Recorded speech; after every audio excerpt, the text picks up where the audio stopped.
Salut tout le monde, bienvenue dans l'épisode 5 de ce petit tuto débutant RC. Pourquoi 5 après le 10? Parce qu'on avait oublié dans le chiffrement au passage. En fait, on était physiquement au 9 et Mani a décidé de faire 6, 7, 8, 9, 10. On avait oublié le 5. N'oubliez pas que je n'ai pas de plan. Le 5 n'était pas prévu d'être les roulements. C'est que j'arrive ici, je prends un truc, j'allume la caméra et je vous fais le petit tuto débutant.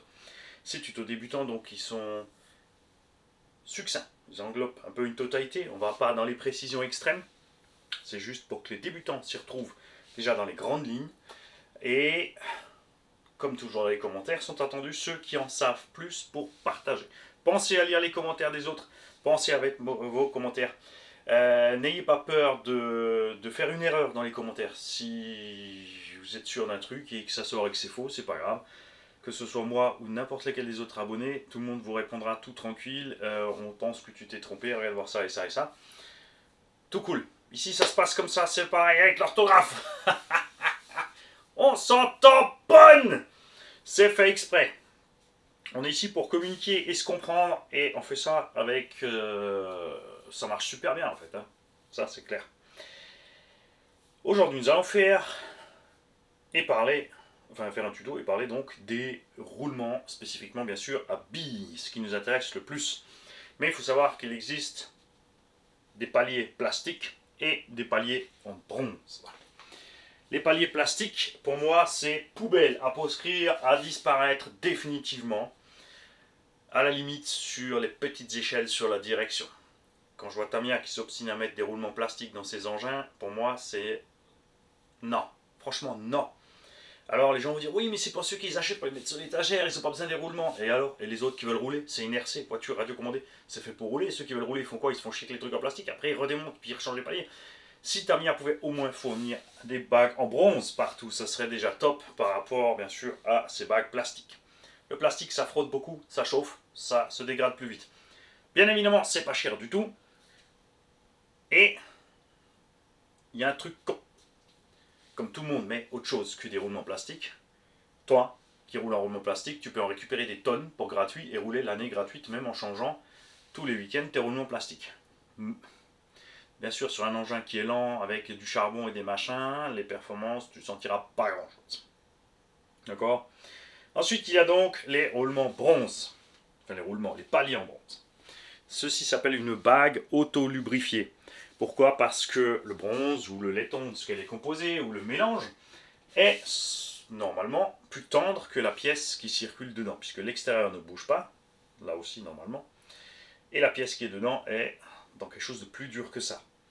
Donc elle va frotter dans cette pièce, libérer des petites particules qui sont tendres, et tout ça se lubrifie tout seul. Ça va bien là aussi dans les engins pas rapides, camions, pelleteuses, crawlers, tout ça, machin bidule. Dans le monde du camion, c'est très utilisé aussi souvent parce que c'est des engins qui roulent pas beaucoup, pas longtemps. Sur des expos, des trucs, les mecs ils se font une petite demi-heure de délire et après ça coin c'est propre. Donc aucune oxydation, ou très très faible. Et un petit coup d'huile avant après, ça suffit large. Avantage dans les crapoiteurs, vous l'avez vu sur le TRX4M, c'est l'insensibilité totale à la flotte de cette pièce. Ça c'est le côté cool. D'accord? Mais dès que ça commence à tourner plus vite, ça pose problème. Ça chauffe, ça s'use, ça prend du jeu. Petite parenthèse encore sur les plastiques. Évidemment, quand tu prends des chocs, le plastique peut se mater, donc ta pièce commence à bouger dedans. Ici aussi, mais bien sûr, c'est quand même un peu plus balèze que le plastique, donc à moindre pression.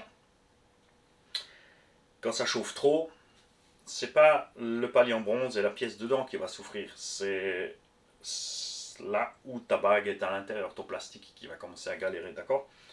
Donc gaffe à ça.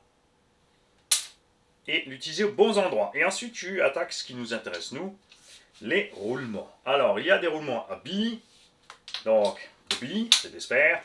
Des roulements aiguilles, attention, plates, c'est-à-dire un cylindre, d'accord? Et des roulements à aiguilles coniques, c'est-à-dire que c'est plus petit en diamètre d'un côté que de l'autre, et c'est conique. Et il y a des roulements aiguilles, généralement des coniques, où il en faut deux. T'en mets un dedans et un dehors.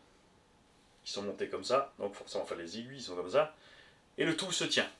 Ça, il faut le régler, il faut une certaine compression, si tu le serres trop, tu les écrabouilles, ce qui n'est pas le cas des roulements à aiguilles plates, qui sont généralement montés juste sur des axes en rotation, souvent utilisés dans les moteurs aussi, dans les roues libres des véhicules thermiques, dans les roues libres aussi, puisque la roue libre est un roulement à aiguilles, dont les aiguilles, d'un sens, ont un jeu voulu qui fait qu'elles vont se caler et se bloquer, et de l'autre sens, elles tournent proprement.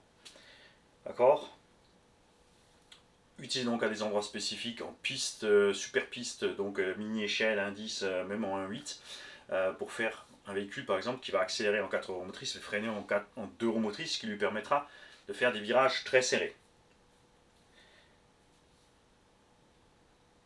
En thermique, parce qu'il y a la boîte de vitesse, que je te dise pas de bêtises dans le thermique, oui, justement, donc les roulements one way, parce que tu passes tes vitesses et après au freinage, tu t'en fous puisque tu es mécanique au freinage. Et ce qui nous intéresse, nous, principalement, les roulements à billes. Ok. Globalement, bien sûr, l'entretien et l'usure sur les roulements à aiguilles, ça sera la même chose que sur les roulements à billes. D'accord? Ça, c'est ce qui est vraiment le plus répandu dans nos RC. Et c'est très simple. Tu as une cage intérieure. Enfin, tu peux appeler ça le carter intérieur, la cage intérieure, extérieure. Un ou deux joints d'étanchéité ou juste du maintien. Je t'expliquerai tout à l'heure. Et à l'intérieur de ça, donc nous avons ici donc deux pièces principales. Il y a donc les billes, 3 pièces principales, et quatrième, le panier qui tient les petites billes entre elles, puisqu'elles ne sont pas l'une contre l'autre. Elles sont maintenues à distance par une petite cage. Tu peux trouver des roulements avec des billes l'une contre l'autre dans, par exemple, les plateaux de réglage de pression des roulements à billes, des diffs à billes. Puisque là-bas, il n'y a pas un mouvement permanent, c'est que quand le diff travaille. Donc il n'y a pas besoin de petite cage. Tu sais, c'est les roulements où tu dois mettre de la graisse et avec une petite aiguille les mettre sur un petit plateau qui a un petit creux. Pas de tromper de sens, mettre l'autre plateau qui a le petit creux. Et ensuite serrer le tout avec une vis sans que tout foute le camp. Donc surtout du travail dans un petit pot, un espace réduit pour pas que ça aille se balader partout. Sinon c'est Mimi Rara, c'est la même merde. Ce roulement à billes, c'est très simple. L'intérieur, la bague intérieure a une cuvette, la bague extérieure a une cuvette. Le tout ensemble forme un cylindre. Dans ce cylindre se promène une bille. D'accord? Donc il peut rouler.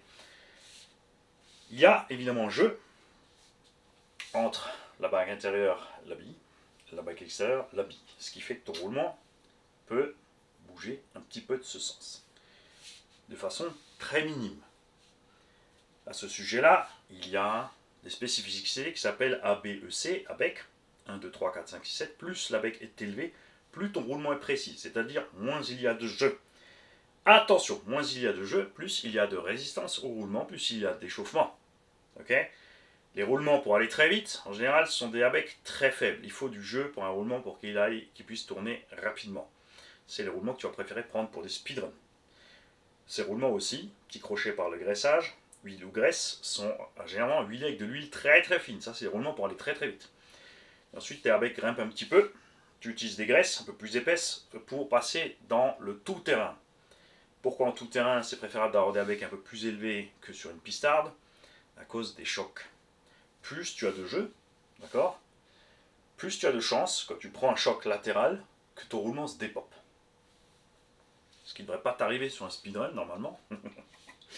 Ou en condition de course. En tout terrain, on avait vu, quand on fait les étoiles, ça arrive souvent, ok? Ou même atterrissage sur le côté, à fond la caisse sur la jante, largement tu prends une rincée de ce sens. Sur la transmis, tout à fait. Planter du nez, c'est ton pignon d'attaque qui va aller taper dans le roulement, devant jusque derrière. Par exemple. Ce genre de choses. Et ce jeu qui détruit tes roulements est le même qui est provoqué par l'usure. Plus ton roulement est usé, plus il va bouger par là, plus il y a de chances de s'ouvrir.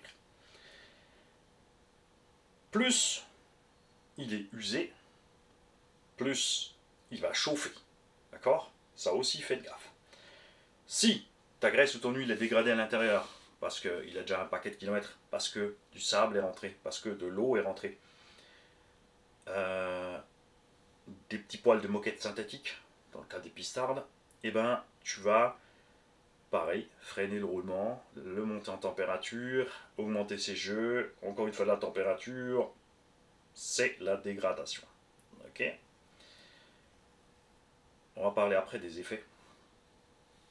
Pour ce qui est donc de ton étanchéité, il existe des roulements appelés double Z. Ce sont deux parois métal. Ils disent double Z parce qu'il y en a une devant et une derrière. Okay? Tu as des roulements qui n'ont qu'une paroi d'étanchéité, puisque de l'autre côté, tu es dans ta transmission. Tu nages donc dans la graisse et l'huile d'un côté, et de l'autre côté, c'est le côté qui est exposé à l'extérieur. Alors c'est rare de trouver un Z d'un côté et pas de l'autre. Généralement, tu vas trouver un 2RS ou un RS justement.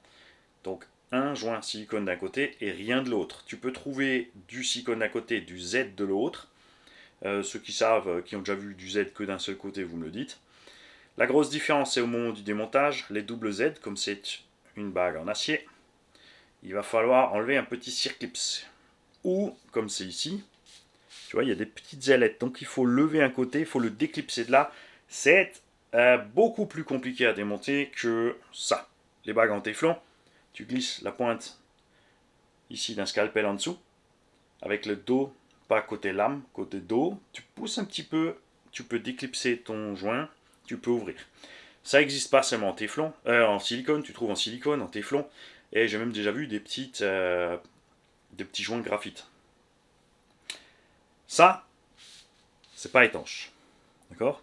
Tu vois même de toute façon qu'il y a un peu plus de jeu entre les éléments. Très utilisé en piste, parce que un petit coup d'huile avant et après, tes roulements fonctionnent facile. Gaffe donc si tu roules dans la poussière, la terre, le machin qui va se poser dessus quand tu mets ton huile, tu vas aussi aider la saleté à rentrer un petit peu avec l'huile. À toi de faire tes choix. Ici on est un peu plus étanche, mais uniquement, que ce soit celui-là ou celui-là, tout ce qui est water résistant ou étanche, entre parenthèses, ne l'est que quand le roulement est en mouvement. D'accord? L'eau va gicler sur la paroi, il y a un mouvement entre les deux, il y a une petite lèvre qui va refouler l'eau. Aidé bien sûr par le lubrifiant. Et quand tu es à l'arrêt, posé dans l'eau, et ben ça rentre. Vous voyez? Si de l'eau rentre dans l'huile, c'est un mélange entre les deux, mauvaise lubrification, problème. Ça a du sable qui rentre, tu uses ton roulement plus vite. Avec l'eau, bien sûr, dans l'huile, tu roules aussi plus vite. Dans la graisse, même effet. La graisse va résister un tout petit peu mieux à l'eau, d'accord? Il est rare d'avoir des roulements qui sont déjà fournis avec de la graisse water résistante à l'intérieur, mais il faut savoir qu'une simple graisse lithium est waterproof. Moins 40 à plus 150 est waterproof. Et là, on arrive aux spécificités des graissages entre justement graissage huile et les différents trucs. Il est très important, quand vous achetez les roulements, de bien aller sur le site et de bien trouver les specs. Alors, tout ce qui est spec des roulements à billes RC, d'origine, des marques, tu trouves rien du tout. Mais alors, juste rien. Tu n'as aucune idée de la charge radiale, je t'expliquerai tout à l'heure ce que c'est, aucune idée du lubrifiant qui est dedans, et encore moins de la vitesse de rotation max autorisée par le roulement. Ok? Comme dit, ça on va y venir tout à l'heure. Quand tu cherches tes roulements, c'est pas compliqué. Tu rentres le diamètre intérieur, tu mesures de là à là, le diamètre extérieur de là à là, et l'épaisseur de ton roulement. C'est tout ce qu'il y a à faire. Peu importe l'ordre. D'accord? Tu essayes, tu vas sur Google, tu trouves un site qui va référencer comme ça. En France, on va utiliser plutôt ce sens-là, 16 par 8 par 5.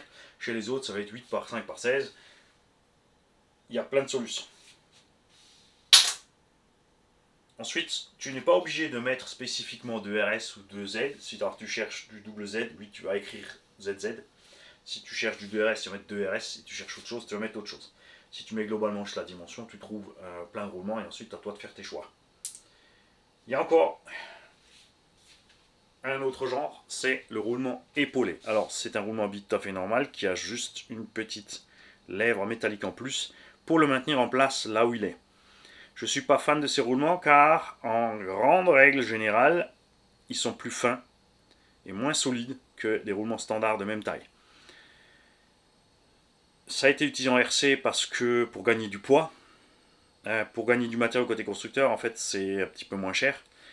Alors c'est un peu plus cher que ça parce qu'il y a la petite lèvre, mais du fait de la dimension plus petite qu'un autre roulement plus gros, tu vois, ben, chacun ses trucs. Hein. Pour chercher ça, c'est la même chose. Bague intérieure, bague extérieure, sans la lèvre et la largeur. Là par contre, il faut rajouter épaulé.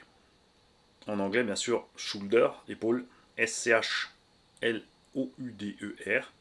Et tu trouveras un roulement tout simplement épaulé. Il n'y a pas de dimension à rentrer pour l'épaulement. C'est un pourcentage de la largeur et de la hauteur systématiquement. Une petite tente comme ça. Si il existe d'autres choses, lâchez-vous dans les coms, dites-nous tout ça. N'oubliez pas de rester spécifiquement RC. C'est sûr que dans l'industrie ou l'automobile, il y a un tas de variantes. Et maintenant, on va arriver à ce qui est très intéressant, la qualité des matériaux utilisés. Tout comme dans la visserie, tu as des roulements basiques, pas chers, mais qui vont s'oxyder très vite. La bague extérieure va rouiller, la bague intérieure va rouiller, les billes à l'intérieur vont rouiller. Et c'est Mimi, c'est rare, c'est la même très vite.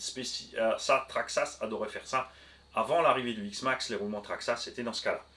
Aussi, beaucoup moins de billes à l'intérieur. Mais ça, c'est pareil, tu trouves aucune indication sur aucun site pour te dire c'est un 16 par 8 par 5 avec 16 billes, 8 billes, 2 billes. Tu sais pas. Donc tu te méfies. Souvent, les roulements pas chers que tu vas trouver ont très peu de billes à l'intérieur et une qualité de matériaux merdique. Donc ils vont mourir très vite. Surtout comme dit que tu n'as aucune idée de la vitesse de rotation dont ils sont capables et du graissage qu'il y a dedans. Après, il y a une évolution sur les matériaux.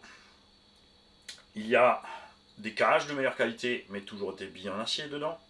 Tu as des cages de meilleure qualité avec des billes en acier chrome, en carbure de tungstène, en différents mélanges qui résistent de plus en plus à différentes choses. Mais là, c'est le prix qui s'envole. Donc c'est un roulement de cette taille-là. Ça, c'est un roulement de porte-fusée intérieur à grand diamètre de X-Max. Ceci est une version RPM de ces roulements. Ça, c'est une qualité de merde, par exemple. Ce roulement va rouiller très vite. Ce roulement, s'il prend un coup, va se déformer très vite. Testez. On a fait un saut de 2-3 mètres, un coup, souvenez-vous, la première fois qu'on a monté ce roulement RPM, avec les porte-fusées RPM sur X-Max, un saut a suffi ensuite pour avoir un cuit-cuit. Ce cuit-cuit provenait d'un roulement qui était déformé. J'avais fait la vidéo à l'époque, tu voyais clairement que le truc qui était un peu ovalisé. Ça, c'est parce que les matériaux utilisés, ici, sont trop fragiles. Donc, ferraille de merde. Et charge radiale pourrie.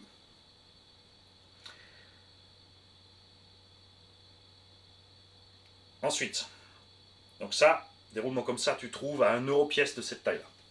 Si tu prends le même roulement en acier chrome, c'est-à-dire qu'il va résister mieux à la flotte, il va rouiller quand même au bout d'un moment, mais il résiste mieux. D'accord? Il va coûter 4€ pièce. Tu vas l'avoir avec des billes au carbure de tungstène, donc elle qui ne risque absolument rien avec la flotte, il va passer à 20 balles. Tu vas l'avoir en full inox, machin bidule, full étanche avec graissage top moumoute, ça peut aller jusqu'à 40 balles, surtout quand la charge radiale augmente. Tu vois cette différence, tout simplement en regardant un roulement simple RC. Donc, tu vas aller dans le descriptif dans certains sites, il y a kanzen.fr, spécialisé dans les roulements, qui fait exprès des kits roulements RC. Il y a des boutiques qui font des kits d'eux-mêmes avec des fournisseurs. Et il y a des sites génériques, 1, 2, 3 roulements, roulement.com, tout ce que tu veux, le comptoir du roulement, l'univers du roulement, qui donnent toutes les specs. Puisqu'il y a plein de roulements que tu trouves sur les sites de roulement génériques. Ce que tu vas peut-être pas trouver, ce sont des roulements plus petits spécifiques, ou un 10e, un 12e, etc. Mais à partir d'une certaine taille, sur les sites de roulement générique, tu trouves tout. Donc à partir du 1/8e, donc les roulements standards en 1/8, 16 par 8 par 5 se trouvent sur les sites génériques. Et c'est là que c'est très intéressant pour toi, ça va te prendre un peu de temps d'aller lire les specs. Donc un roulement de base, de cette taille-là, par exemple, en RC, va avoir une charge radiale de 25 à 50 kg. 10, ça suffit large, le X-Max ne fait que 10-11 kg. Il faut calculer la vitesse, c'est le poids. pour avoir la masse fois vitesse pour avoir le poids arrivé au sol. Ok. Et tu trouves ces mêmes roulements en VTT avec une charge radiale de 150 à 200 kg. Ça passe, comme dit, de 4 à 20 euros le roulement. Donc, choisis ce que tu veux faire avec ta bagnole. Tu as le choix, soit tu mets des roulements pas chers et tu les changes régulièrement, parce que tu te dis, bah, un roulement à 20 balles, je peux le changer 10 fois s'il coûte que 2 euros. Donc je m'en fous aussi de ma flotte. De l'autre côté, il faut démonter chaque fois pour y aller. Et si tu mets des roulements de bonne qualité, ça va te coûter une blinde ton kit. Il y a des kits de roulement, par exemple pour Summit, chez Boca Bearings aux US, qui fait des roulements spécifiquement pour la RC. Tu as les roulements spécifiques vitesse, les utilisations normales, et ensuite des conditions de plus à plus crades. Ils ont changé du coup la couleur chez eux de la bague d'étanchéité. Donc jaune c'est pour ça, bleu c'est pour ça, vert c'est pour ça, rouge c'est pour ça. Et tu as des roulements spécial enduro, donc vraiment pour le gros bourrin qui va dans la grosse terre, donc roulement totalement inox, le plus étanche possible, mais ton kit de base qui vaut 35 à 50 euros passe jusqu'à 210 ou 220 euros pour un simple Summit. D'accord. Pour X-Max, on est dans l'ordre final des 350-400 balles le kit de roulement, mec plus ultra. D'accord. À toi de voir ce que tu veux faire. Et un autre point très important, donc la vitesse de rotation de ces roulements. Un roulement côté roue aura besoin d'une charge radiale élevée, mais n'a pas besoin de tourner vite. Parce que même si ton moteur au départ, les moteurs électro, en général 50 000 c'est pas un problème, les bons Castle au Bing vont jusqu'à 60, les très bons, les Ner Plettenberg 70 000, etc., etc. Selon la taille des moteurs, hein, tu as des petits moteurs qui vont jusqu'à 100-150 000 tours, les gros moteurs eux vont tourner que jusqu'à 35 000 tours max. Donc côté roue, tu as besoin d'une charge radiale élevée, c'est là que tu vas te prendre tous les chocs, les atterrissages, les chocs latéraux, ok. Mais tu n'as pas besoin d'une vitesse de rotation extrême, puisque je vous l'avais fait dans le tuto sur la démultiplication, en partant d'un moteur qui tournait, je crois, à 50 000, avec la démultiplication adéquate, on arrive à un véhicule à 75 km/h, dont les roues ne tournaient que, je crois, 2500-2700 tours par minute. Alors que le roulement qui est monté sur le moteur, il lui faut, si tu prends un 2250 kV à 25 volts, 55 à 60 000 tours minute. Par contre, lui, il n'a pas besoin de grosse charge radiale. Normalement, l'axe moteur roulement moteur, il n'est pas censé lui arriver grand chose. Il y a un truc qui lui arrive, qui est répétitif, qui détruit les roulements moteurs. Là, on a parlé de ce qui détruit tes roulements, globalement dans le reste de la RC, ce sont les chocs, la flotte, la terre, la boue. Alors que les roulements moteurs, oui, alors la flotte peut aussi y aller. C'est vrai, mais là, tu es allé fort, trop fort. Surtout si tu es à l'arrêt, le moteur sous l'eau. Ah, déjà fait aussi. Ce que lui va prendre, c'est donc de la vitesse, monter en température, et il va rester très très chaud par rapport à un roulement de roue. Le roulement de roue va tourner doucement, comme dit 2500 tours. Il va aussi chauffer, surtout si tu as dégradé ton huile, ta graisse, et qu'il y a du sable à l'intérieur, mais pour qu'il dépasse 50 degrés, il y a beaucoup quand même. D'accord. En plus, il est complètement monté à l'extérieur du véhicule, il est plus exposé, surtout le roulement intérieur côté roue, à l'air qui passe par là. Même si c'est ridicule, il est quand même plus à l'abri de la température. Les roulements sur les diffs vont encaisser une charge radiale moindre que sur la roue, une vitesse de rotation plus élevée, et la montée en température des éléments mécaniques, puisque les pignons sont ensemble, ils frottent, ils touchent, ils chauffent, vont bien sûr faire chauffer ces roulements un peu plus. Là, sur les cas de certains speedruns, je suis arrivé à 80 degrés sur le roulement et la noix. D'accord. Même le cardan était arrivé à 60 degrés sur toute sa longueur. Mais la tête et le roulement côté roue n'étaient arrivés qu'à 50. C'est pour ça que à cause des températures. Il y a un jour, Mani, il allait sur l'autoroute à 2h du mat avec un collègue et on a fait tracer la RC à 180 km/h. Bien sûr, on n'a pas filmé, on n'est pas con. Côté moteur, le moteur, lui, alors les mauvais moteurs, comme les moteurs Spectrum Arma, les moteurs Connect, enfin tous les moteurs Obi-Wan complètement dégradés, 90 degrés, ça commence à être un problème pour eux, point de vue aimant, col, rotor, tout ça, machin bidule. Les moteurs de pleine qualité Obi-Wan, donc Obi-Wan et le Robadge Coralie, 105 degrés, le moteur fonctionne toujours. Castle, les anciens, oui, les nouveaux, non. Tu cherches pas 105 degrés avec les nouveaux moteurs. Hein. Ça, là, ils ont un problème chez Castle en ce moment, ça va pas du tout. D'accord. Bref, ton moteur monte à 80, 90, 100 degrés. Donc ton moteur, ton roulement. Et ce qu'il faut bien faire attention, c'est que souvent sur les sites constructeurs, maintenant les sites marchands te met le moteur ne doit pas dépasser 60 degrés. C'est un gros mytho. En fait, le moteur électrique fonctionne parfaitement à 80 degrés. Ce qu'il faut, c'est que la température reste stable. La température d'un moteur électrique va monter très vite et après, elle va rester stable. C'est cette stabilité que tu cherches. Un moteur froid est moins efficace qu'un moteur chaud, ça faut le savoir. Et tout ce qu'il faut, c'est pas commencer à monter, justement 100, 105, 110, etc. Donc ton roulement va rester dans un environnement à 90-100 degrés en permanence. D'accord. Enfin, pendant tout ton run, 15-20 minutes. En compétition, ça souffre moins parce qu'ils font que 10 minutes les manches. Nous, 15, 20, 25, 30, 45 minutes. Un pack, 2 packs, 3 packs, 4 packs, 5 packs d'affilée. Très dangereux pour les roulements et donc leur lubrification. Et lui, ce qui va vraiment le détruire, ce qui est vraiment moche pour lui, c'est le petit grain de sable entre la couronne et le pignon moteur. Le petit grain de sable qui est là au fond de la gorge, on va dire là, tu as une couronne de 60, tu as un petit grain de sable là, ou un petit bout de pierre, tu as un pignon de 10, donc tous les 6 tours, bah, il prend un coup sur les billes, toujours au même endroit, dans le même sens. D'accord, ça ne va jamais tirer dessus, ça va toujours le pousser. Et ça, à 60 000 tours, moteur. Donc, 10 000 fois par minute, il va prendre un coup. Ça va le disloquer. Ça va pas rarement le faire bouger dans le carter. D'accord.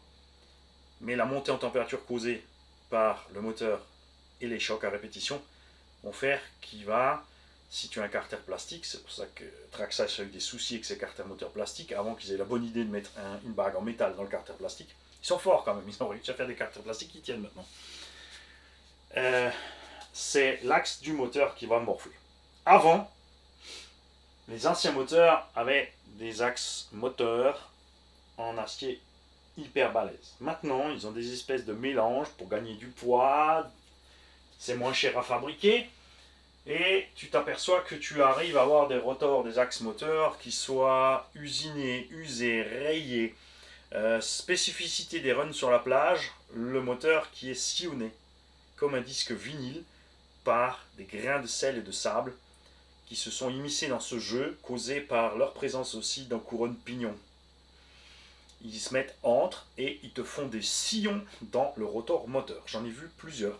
Et chaque fois des véhicules qui avaient l'habitude de rouler sur la plage ou dans les sablières, un gaffe au tas de ciment. Dans les sablières, c'est pas écrit dessus que c'est du ciment. Ça, c'est moi qui l'ai fait. Tu dis, oh, du chouette sable gris, il est agréable et tout. Attends le prochain passage dans un brouillard et tu vas comprendre que merde, c'était du ciment. Cardan et tout, rouillé. Bref, là je m'écarte. Le roulement, bien sûr, la même chose. Hein. Donc gaffe avec ça. Pensez donc à faire régulièrement l'entretien. Côté roue, enlève régulièrement tes roues et tes hexagones. L'herbe se met entre, presse là-dessus et flingue la bague en téflon. La bague acier, elle tient plus longtemps, mais elle morfle aussi. D'accord. Bien sûr, côté intérieur du porte-fusée, là, les risques sont minimes. C'est pour ça que certains compétiteurs, par exemple, font sauter les joncs intérieurs ou achètent des roulements qui ont qu'un jonc dehors ou un double Z dedans. Mettre ça à la fusée avec une bonne dose de graisse dedans. Il y en a certains qui ont un petit trou pour carrément foutre de l'huile, de la graisse à l'intérieur entre les deux pièces. Côté intérieur du porte-fusée, à l'avant, généralement très bien protégé par la chape. Tu as ça dans un porte-fusée derrière une chape. Et c'est devant, donc pas trop de projection à l'arrière. Dans le temps, on avait des porte-fusées qui avaient une petite lamelle pour protéger. Maintenant, ils font moins en moins parce que ça leur coûte cher. Tu vois, donc ils préfèrent pas le mettre. Et du coup, tout ce que giclait les roues avant est giclé sur la bague du roulement.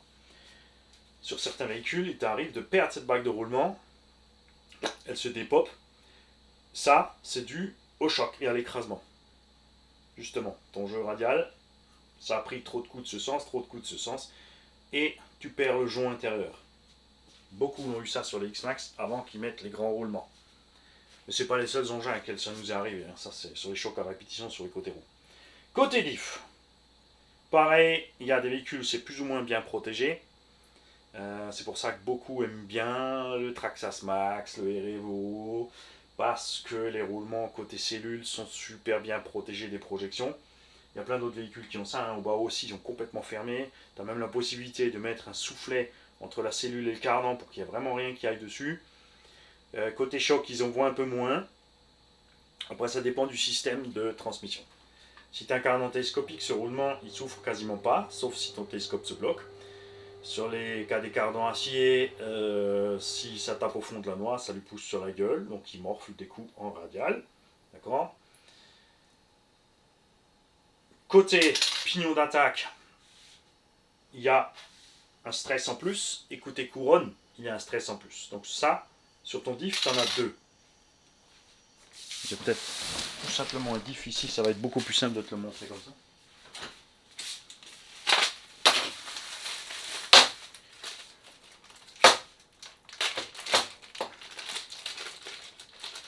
Voilà.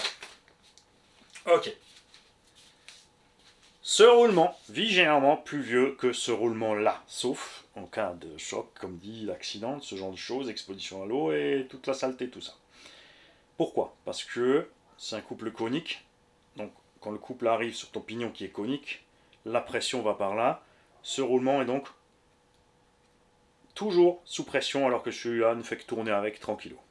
Donc ce roulement généralement se dégrade plus vite, donc comme dit, hors choc et saleté et poussière, que celui-là. Sur le pignon d'attaque, c'est exactement la même musique. Lui, il va être repoussé par là. Donc sur le pignon d'attaque, c'est le roulement qui est derrière, côté dent, qui va être tout le temps sous pression. Celui de l'autre côté du pignon d'attaque, lui, il est soumis à d'autres stress. Comme dit, il n'a pas de stress de ce sens. Par contre, il est soumis au stress de flex de ton châssis. Et ouais, faut pas l'oublier celui-là. On se dit, celui-là, il risque rien. Mais il y a le cardan central dedans. Il y a du flex, ça peut taper au fond, donc même effet que tes cardans côté roue. Il y a des châssis où c'est rigide, avec des tubes rigides, ça va lui tirer sur la gueule. Il y a une énorme différence pour ce que subissent les roulements si tu as un diff central ou non. Sans diff central, le stress sur le pignon d'attaque arrière est absolument énorme. On parle d'ici du 4x4, hein, bien sûr, devant il n'y en a pas. C'est pour ça que je te précise arrière. Sur les 4.2, il y a moins de stress, c'est fait autrement. Donc sous l'effet de couple, on a, si les roulements sont posés comme ça, énormément de pression de ce sens, d'accord. Dû au fait de la pression sur le couple conique, il rajoute encore de ce sens. Donc ces roulements sont à entretenir absolument très régulièrement. Si tu n'as pas de diff central, tu as ce type de montage. Au centre, sur le diff central, ça se passe mieux. Pignon taille droite, donc il n'y a que de l'effort latéral. La même chose que subit ton roulement moteur, avec le petit sable dedans, ça va se passer sur ton diff central. En plus, il peut quand même prendre des coups avant-arrière selon le flex. Dans le cas d'un 4.2, il y a tout ça, mais beaucoup moins, parce qu'il y a moins de pièces en mouvement. Et les casses que j'ai eu le plus souvent, ce sont donc des roulements côté roue, principalement, suite à des chocs à répétition, des usures, des machins. Et là aussi, tout comme je t'en parlerai sur le tuto des diffs, c'est à toi de faire un choix. Est-ce que tu vas régulièrement entretenir tes roulements, c'est-à-dire démonter, ouvrir, les sortir de là, enlever la cage, enlever l'étanchéité, mettre de la graisse ou de l'huile selon ton utilisation et selon ce que tu préfères. Il y a des huiles spécifiques roulement. Généralement, ce sont juste des huiles très fines. Après, la qualité de l'huile, ça dépend de ce que tu as envie. Hein. La plupart des huiles sont synthétiques parce qu'elles ont des plages d'utilisation à température extrême. Selon l'épaisseur de l'huile, tu as plus ou moins de fluidité. Il y a des graisses, tu mets ce que tu veux. Il y a des graisses spécifiques roulement. Moi, j'utilise tout simplement de la graisse générique lithium. Mais moi, je ne roule que loisir. Évidemment, les compétiteurs, eux, qui sont à 0,02 secondes sur le chrono, il y a tout qui influe. Nous, j'en remarque déjà même pas que des fois quand on a perdu une roue, hein, ouais, il y en a qui a perdu une roue, c'est toi, ah merde.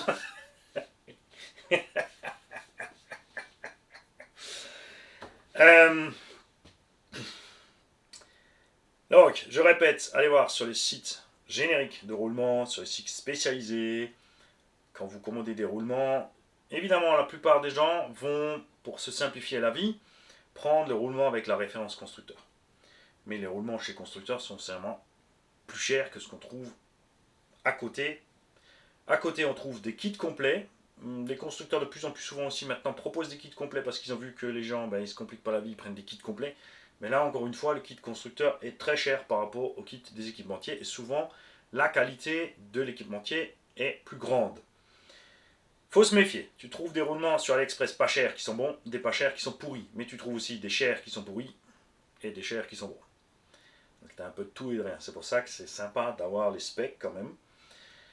Je comprends ceux qui achètent un kit de roulement complet, tu as un ou deux véhicules, tu veux pas t'emmerder, tu prends un kit complet, comme ça tu as tout en cas de besoin.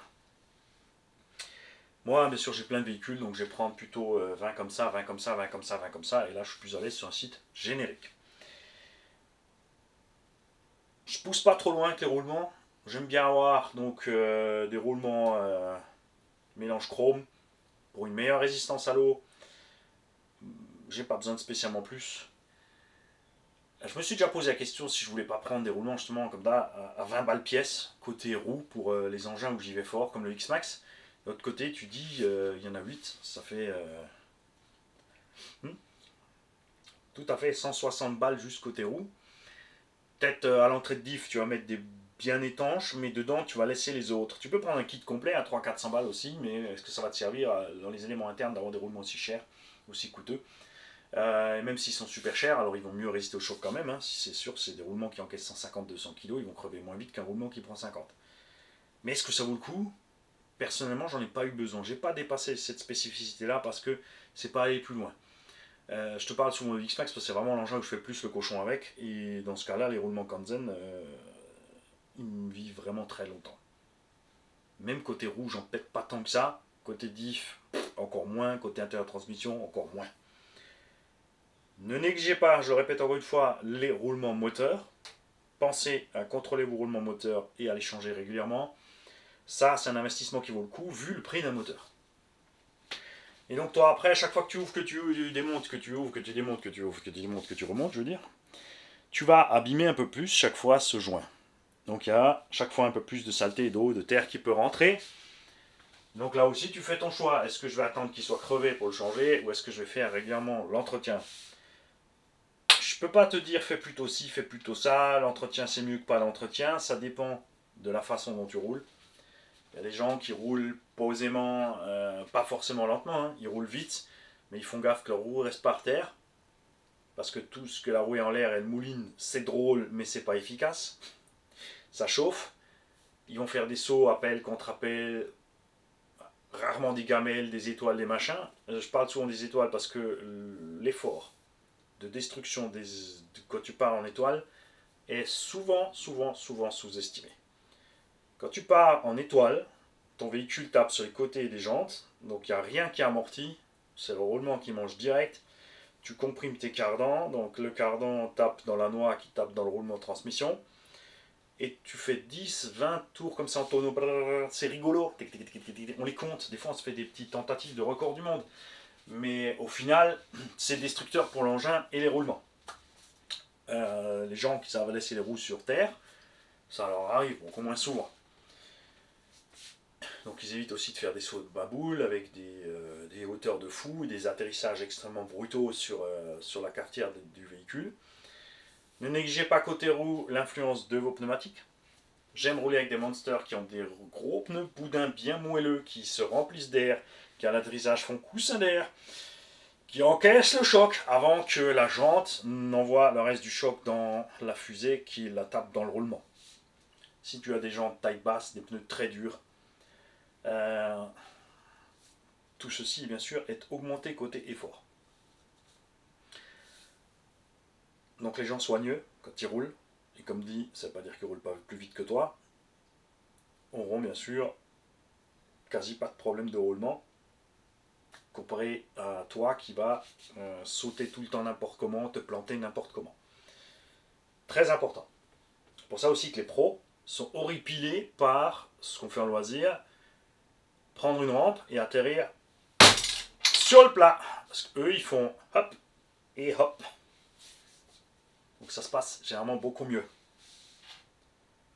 C'est une des raisons pour laquelle quelqu'un nous a dit un jour, il ne faut jamais sauter à plus d'1 mètre, tu prends du jeu.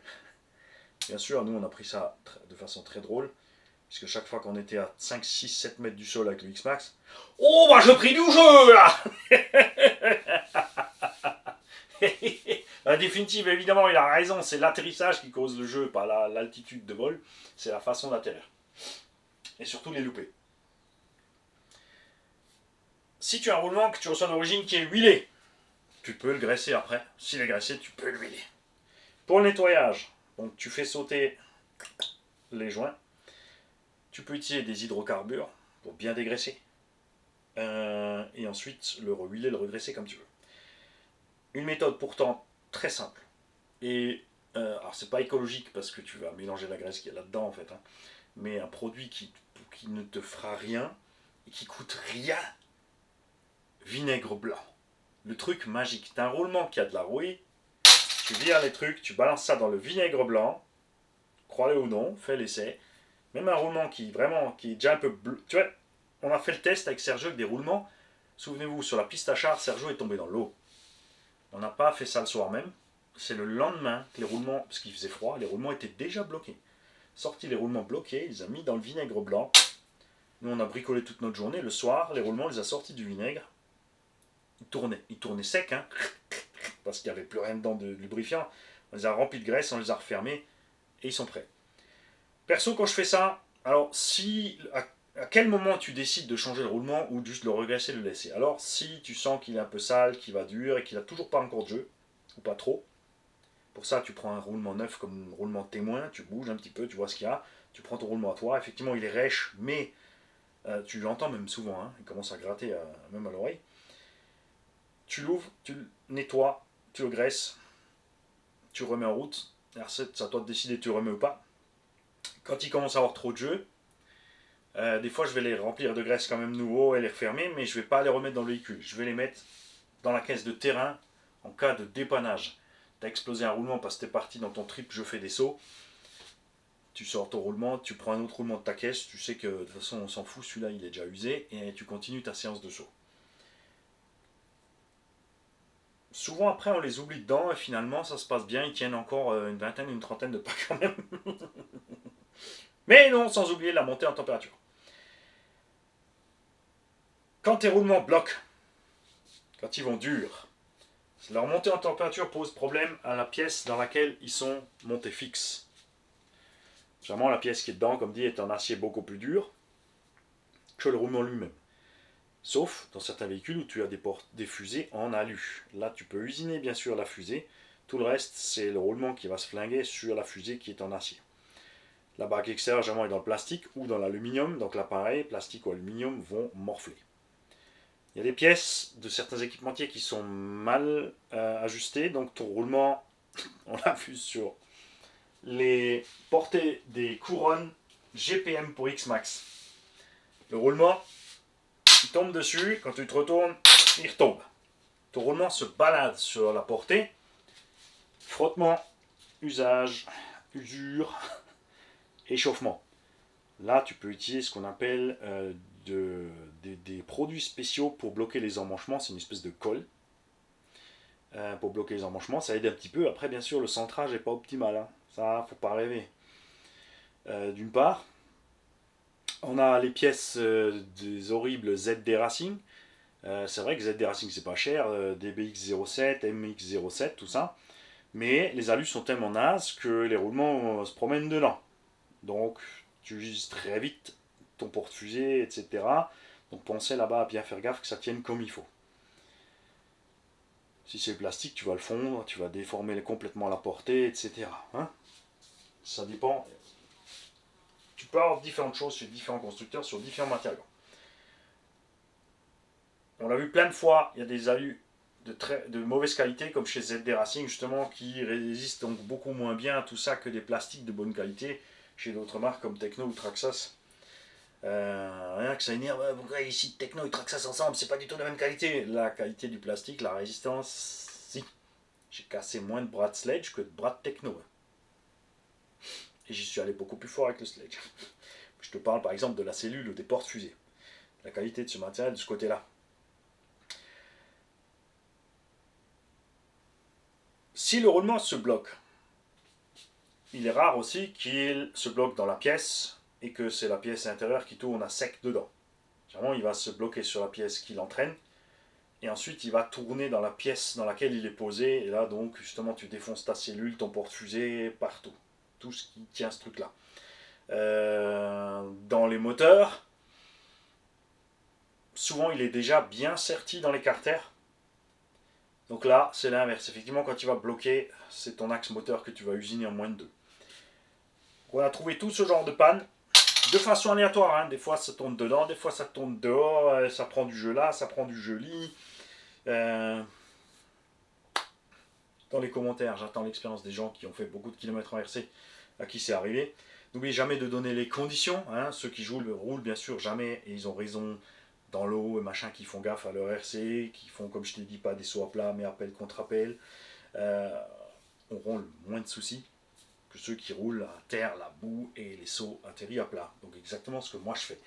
Mais même là, dans ces conditions-là, on a pu s'apercevoir ces dernières années en RC que nos problèmes diminuent grandement. Hein, on a quand même de plus en plus d'engins sortis de la boîte qui encaissent des choses complètement débiles. Alors on râle toujours encore, mais on râle face concurrent. Hein, je suis pas content avec, pour moi, Obitech, ce qu'ils utilisent dans leur buggy en acier, en roulement machin, n'est pas suffisant. C'est toujours beaucoup mieux que ce qu'il y avait il y a 20 ans, d'accord? Mais c'est pas suffisant face à un concurrent qui sera au même prix ou moins cher. Ça, c'est ma mesure à moi. D'accord? Dans le Rockterra, on a des roulements de moins bonne qualité, par exemple, que ça va vous énerver, mais dans un Traxxas Slash actuel. Le Traxxas n'a pas fait mieux que ça avant. Vous avez vu dernièrement le Kraton 4S, le roulement qui est sur l'arbre primaire, il est tout petit, il tourne vite, puisque tu as le moteur à 2400 tours en 15 volts, pignon couronne, on a peut-être un rapport de 3, donc il tourne à peine 3 fois moins vite que le roulement moteur, hein, et il est tout petit. Et quand on l'a ouvert, vous avez vu qu'il y avait à l'intérieur uniquement 5 ou 6 billes. Ça, c'est un problème aussi. Donc je veux que vous preniez le temps de bien réfléchir sur vos modèles, ce qui vous est arrivé, dans quelles conditions, et de profiter aussi des commentaires pour donner les points faibles de certains modèles spécifiques. Donc là, le Arma 4S, c'est son roulement d'arbre primaire qui est trop rikiki. C'est pas les seuls qui mettent des roulements rikiki sur l'arbre primaire. Sur le X-Max, les roulements qui sont sur l'arbre primaire, ils ont cette taille-là. Alors que bien sûr, côté diff, tout de suite en bas, il y a ça. Dans le moteur, tu as ça. Donc on ne comprend pas trop ces petits mini roulements. Il part du principe qu'il y a moins de charge radiale sur ces roulements, pas trop de mouvement de ce sens, juste une bonne vitesse de rotation. Mais plus le roulement est petit, plus aussi il va faire de révolution par rapport à un roulement comme ça. Après c'est sûr que côté axe primaire, ils ne vont pas te mettre un axe de 17 ou 25 mm pour que tu aies une grosse portée de roulement. Ça se comprend tout à fait. Mais après, tu peux compenser avec l'épaisseur du roulement et la taille des billes.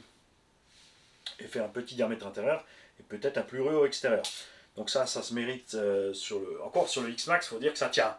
Mais sur le Kraton, ça tient pas. Il y a d'autres engins où ça tient pas comme ça. Hein. J'ai juste pas tout en tête.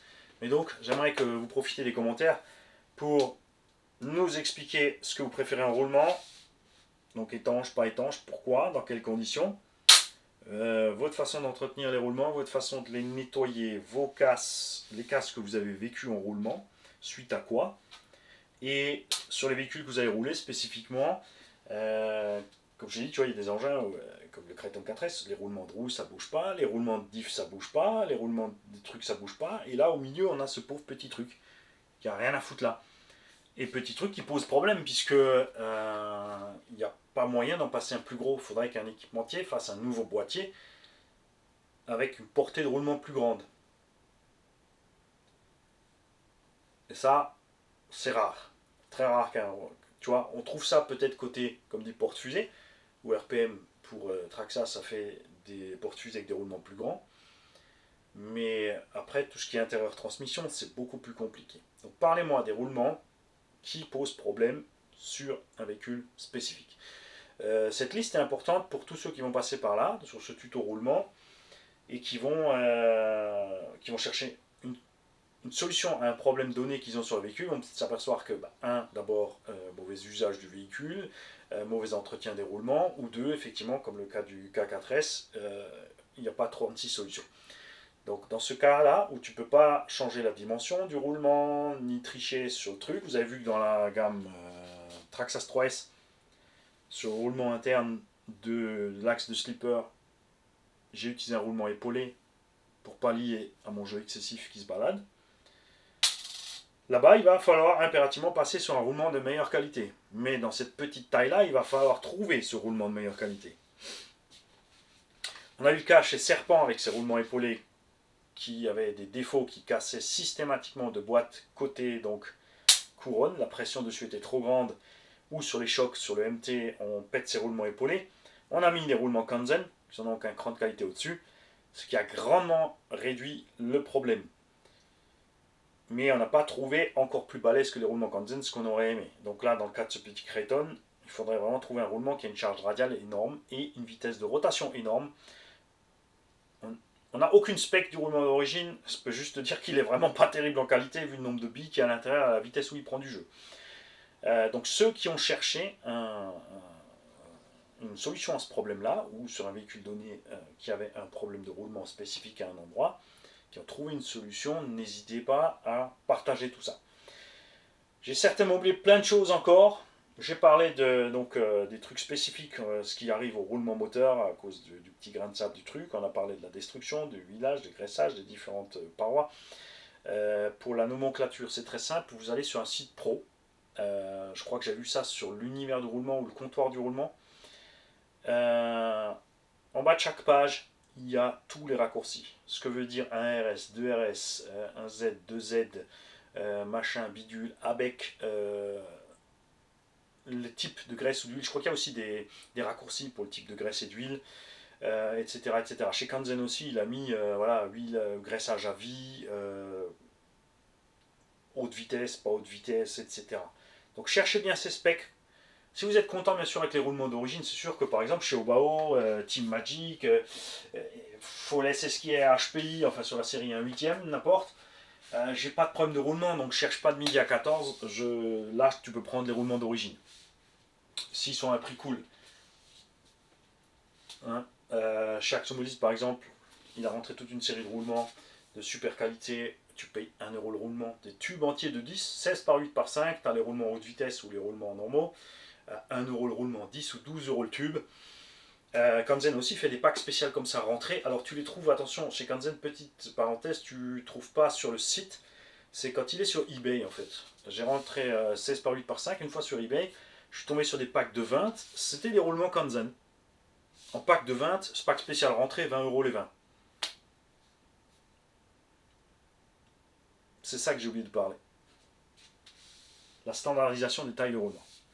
Alors, en 1/8, parce que je suis habitué à 1/8, en 1/10 sûrement peut-être aussi, on a des roulements donc, je le répète, 16 par 8 par 5 qui sont relativement standards. Ils ne sont pas partout sur le véhicule, mais il y en a quand même un paquet de ceux-là et peut-être que 4 autres. Ça a un avantage, donc c'est que c'est standardisé, donc c'est pas cher. C'est un roulement qui est une taille sympa, très endurant. À un moment, certains constructeurs sont allés mettre plus petit pour économiser du poids, justement avec des petits roulements épaulés de 4 mm de large seulement. Le problème, c'est qu'après, ils se déglinguent plus vite. Et il y a des marques qui mettent des roulements spécifiques de tailles différentes à tous les endroits. Traxxas est un maître dans ce domaine-là. Pourquoi ils ont fait ça? Par exemple, sur la gamme 3S, tu as un roulement plus gros côté couronne que côté pas couronne. Parce qu'ils savent très bien que ce roulement-là, il en prend plus dans la gueule. Donc là, ils ont mis un 16 par 8 par 5. Et là, ils ont mis un petit roulement. C'est un avantage, c'est que tu ne peux pas te tromper de sens quand tu mets le roulement. C'est plus léger, c'est moins coûteux pour eux, parce que toi, c'est le même prix. Et quand tu cherches des roulements, tu dois acheter deux comme ça, deux comme ça, deux comme ça, deux comme ça, deux comme ça. Ils font même les moulages spécifiques, donc au niveau des cellules, pour les différentes tailles de roulement. Moi, je préfère, côté roulement, à ne pas économiser du poids et du truc et me retrouver avec des roulements standards de même taille partout. Tu vois. Moi, j'ai absolument rien contre. Si Traxxas avait mis ça partout sur tous les roulements du X-Max. Côté roue intérieur et extérieur. Diff, pignon d'attaque. Tu vois, bon, à la limite, pignon d'attaque, bien sûr, plus petit au niveau du diamètre intérieur, mais tu vois ce que je veux dire. Mettre des gros méchants roulements partout. La différence de masse totale sur un engin, même de taille X-Max, inférieure à 100 grammes, honnêtement. S'ils avaient mis partout des gros roulements dans le X-Max, il ferait peut-être 100 grammes de plus, ça n'aurait pas trop d'influence, honnêtement. C'est ce que l'Audi a fait sur le l'Audi 5. Ils ont des énormes roulements partout, il n'y a pas 36 000 tailles, parce que sur les véhicules de cette taille-là, ça ne change pas grand-chose. Même sur un dixième, hein, comme il y a partout des petits roulements comme ça, qui vont te mettre des partout comme ça, ou qui vont passer à 4 mm pour économiser un petit peu, parce que l'engin est léger, ça suffit. À la fin, l'économie sera, s'il y a 25 roulements, l'économie sera de 25 grammes. Donc l'un dans l'autre, voilà. Pas toujours utile d'avoir tout partout. Les roulements pas étanches ont été utilisés longtemps par Arma, parce que c'est moins cher, et ça posait pas plus de problèmes que ça, alors que c'est un tout-terrain avec lequel on passait dans la flotte et la boue. Parce que, après chaque run, tout simplement on balançait de l'huile dessus. Oui, là ça altère en dedans et tout, et ça change. On balançait de l'huile, on roulait jusqu'à ce que ça gratouille, après on mettait d'autres roulements. Et là on en revient au truc d'entretien que je t'ai dit. Est-ce que tu vas faire tes entretiens périodiques? Donc tous les 10 packs, aller ouvrir tous tes roulements, les nettoyer, tu roules 10 packs tous les week-ends, donc 54 week-ends par an. Est-ce que les coûts d'entretien, le temps d'entretien de faire ces 54 entretiens, ces 54 fois de graissage, huilage, nettoyage, vont-ils te coûter plus cher, te poser plus ou moins de problèmes que de changer 2 ou 3 fois par an tes roulements au final? Alors, se faire le calcul, c'est compliqué. La seule chose qui aide dans ce cas-là, c'est l'expérience. Je peux te dire que quand tu n'as qu'un véhicule ou deux qui roule effectivement 10 packs tous les week-ends, l'entretien vaut le coup. Quand tu commences à avoir 5, 6, 10 véhicules, attendre la casse, ça vaut le coup. Bien sûr, il faut t'arrêter à temps quand tu as juste ton roulement cassé. Tu sens que ton roulement va lâcher, s'arrêter et changer ton roulement sur le terrain vite fait. Tu perds un peu de temps à l'extérieur au machin, ou si tu le vois avant ou après le run, ça va. Et évidemment, si tu pousses le bouchon ou ton roulement, comme dit, se coince sur une pièce et ensuite usine une pièce ou une autre, là, c'était pas rentable du tout. Mais ça, c'est à chacun de faire son expérience. Et comme je dis tout le temps, c'est comme la durée de vie, la durée des batteries. Souvent, on te parle d'autonomie. L'autonomie, c'est vraiment, vous l'avez vu, par exemple, des gens qui sont arrivés, ouais, que skater avec une 6005, moi je tiens 45 minutes. Moi j'ai fait l'essai, 12 minutes, lipo rincée et chaud bouillante. Parce qu'il y a différentes façons d'accélérer sans arrêt. La distance n'a rien à voir si tu fais un mini circuit, un gros circuit. Et enfin, comme l'a très bien dit le Dr Colors, moi avec du 25-35 sur mon X-Max, je fais 40 minutes d'autonomie. Bah ouais, je fais des pauses. C'est un très bel exemple. Les gens ils roulent 10 minutes, et puis ils vont s'arrêter, après ils vont rouler 10 minutes encore, et ainsi de suite. Ils vont laisser refroidir, eux ils vont faire autre chose, ils vont aider quelqu'un à le dépanner, machin, à la fin, bien sûr, leur pack a duré 40 minutes. Donc c'est vraiment aléatoire. C'est vraiment aléatoire, tu vois. C'est pour ça que j'ai fait plein de vidéos sur plein de véhicules. La première chose qu'on fait, c'est, enfin, on fait un pack cool, tranquille pour découvrir le véhicule. Après, je vous fais une fois un pack à vitesse soutenue. Les Arma Infraction étaient un très bel exemple. Tu mets du 6S 5000 à bord quand tu roules mode sport, mode circuit. 6 minutes, c'est mort, tes lipos sont à 60 degrés. Les Arma 1 5e, c'est les 8000 qu'ils ont torché en 6 minutes. Le DBXL 8S, pareil, 6 minutes, tes lipos popés parce que tu en demandes trop. C'est exactement la même chose pour le roulement. D'accord? Donc c'est à vous de faire vos expériences, c'est à vous de mesurer comment vous roulez, ce que vous faites subir à vos engins, ce que vous voulez faire ou non en entretien. Et je peux dire de source sûre, pour moi, dans mon cas, vous avez vu comme je roule, c'est que le petit coup d'huile de temps en temps sur les roulements avant avoir roulé ou après avoir roulé dans la flotte, et ensuite j'y retourne. Je cherche pas plus loin. Et après tu finis comme ça. Tu vas devoir démonter ton X-Max en pièces totales au bout de 10 packs parce que tu as exagéré. mais c'est ton choix. C'est ta bagnole, c'est ton portefeuille, c'est ton temps. Allez, je file. Je peux presque vous dire bon appétit, j'ai tellement traîné, je suis sûr que j'ai encore fumé 1 heure. En ce moment, c'est du n'importe quoi. Mani commence des vidéos, il se dit on va faire 10-15 minutes de petits tutos tranquilles, et bla bla bla bla bla bla bla, il est midi. Salut.